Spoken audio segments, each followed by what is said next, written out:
आप देख रहे हैं ग्लोबल इंडिया टीवी।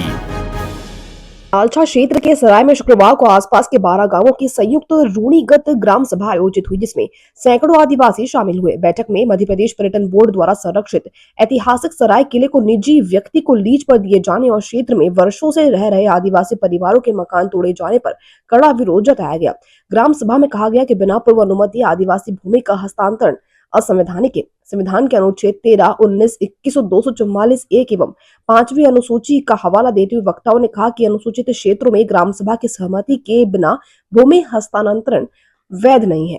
प्रभावित परिवारों ने पुनर्वास और मुआवजे की मांग करते हुए प्रस्ताव सर्वसम्मति से पारित किया। सभा में यह भी आरोप लगाया गया कि धरोहर संरक्षण के नाम पर आदिवासी मकान हटाकर अब निजी होटल निर्माण को बढ़ावा दिया जा रहा है। खसरा क्रमांक 579 की चौराई भूमि के संभावित हस्तांतरण पर आपत्ति दर्ज की गई है। इस दौरान किले परिसर में मरम्मत के नाम पर सरिया सीमेंट के उपयोग और खुदाई को लेकर पुरातात्विक नियमों के उल्लंघन का आरोप लगाया है। ग्राम सभा ने स्पष्ट किया है कि बिना लिखित सहमति किसी भी निर्माण या भूमि समझौते को समुदाय मान्यता नहीं देगा तथा निष्पक्ष जांच की मांग की गई है। ग्लोबल इंडिया टीवी के लिए नालचा से रविंद्र सिसोदिया की रिपोर्ट। सर, आज जो आपकी ग्राम सभा रखी गई 12 गाँव के जिससे क्या निर्णय लिया गया? निर्णय सामूहिक रूप से 12 गांव की ग्राम सभा ने लिया है और कि जो कार्रवाई हुई है ये अतिक्रमण तोड़ने की और ये जो होटल बनने की, ये पूरे तरह से असंवैधानिक है, क्योंकि ये 5वीं अनुसूची एरिया आता है और यहाँ पर किसी निजी कंपनी को और यहाँ जो किसी व्यक्तिगत फायदे के लिए जमीन दी गई है वो बहुत ही गलत तरीके से दी गई है, गैर कानूनी तरीके से दी गई है। तो उसके विरोध में हमने आज ग्राम सभा बैठी थी। क्या नाम है? दयाराम कोरकू। ग्राम सभा का हुए थे और 12 गांव से जैसे हुई थी, तो क्या है इसमें पूरा मामला? देखिए, आज हमारे जो ग्राम पंचायत सराय के सभी ग्राम प्रधान, ग्राम पटेल, ग्राम पुजारा और सभी लोग यहाँ पर उपस्थित हुए हैं।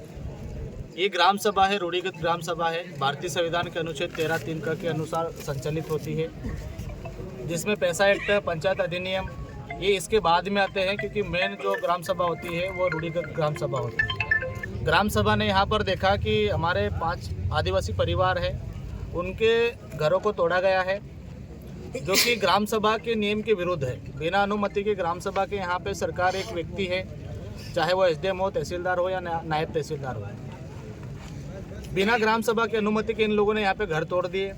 उसके बाद में जो हमारे पूर्वज है दुधार सिंह बड़ूकिया जी, उनका जो स्मारक है सराय किला, उसको भी जीर्णोद्धार के नाम पे इन्होंने अंदर से होटल के रूम में तब्दील कर दिया है। वहाँ पे भी ड्रेनेज सिस्टम खोद के अंडरग्राउंड खुदाई चल रही है, जो कि पुरातत्व विभाग पे भी एक सवाल खड़ा करता है। साथ में हमारे आदिवासी परिवार की ज़मीन को एक दारू का लालच देके, नौकरी का लालच देके मात्र सिर्फ 1,60,000 में वो 2 से 2.5 बीघा ज़मीन उनसे छीन ली है।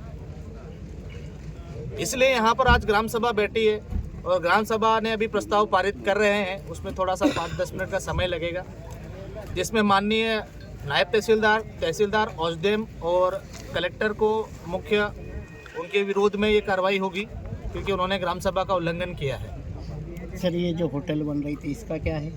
देखिए, हमारे आदिवासी क्षेत्र में चाहे हम पैसा एक्ट ले लें या 5th शेड्यूल ले लें या भारतीय संविधान का अनुच्छेद 13(3) का ले लें या आर्टिकल 19 ले लें, इनका सीधा सट यहाँ पे प्रशासन ने उल्लंघन किया है। बिना ग्राम सभा की अनुमति को एक गैर आदिवासी को यहाँ पर जमीन लीज पे भी नहीं दे सकते हैं और ना ही किसी भवन का निर्माण कर सकते हैं। तो सर, इसमें अब जिसे सरकार को आपने मांग रखी है, इसकी मांग पूरी नहीं हुई तो क्या करेंगे आप? देखिए, हमने सरकार से मांग नहीं रखी है, हम सरकार को कानूनी तरीके से जवाब देंगे ग्राम सभा के माध्यम से कि किस प्रकार से ग्राम सभा का उल्लंघन होता है। हो सकता है कि ग्राम सभा उन पे करोड़ों का जुर्माना भी लगा सकती है, या हो सकता है कि उनकी नौकरी पे भी बंद किया जाए। ये हमारे ग्राम की जो ग्राम सभा है ये निर्णय लेगी। क्या नाम है सर आपका? मेरा नाम भीम सिंह गिरवाल है और मैं इस ग्राम सभा का एक छोटा सा कार्यकर्ता हूँ, सदस्य हूँ।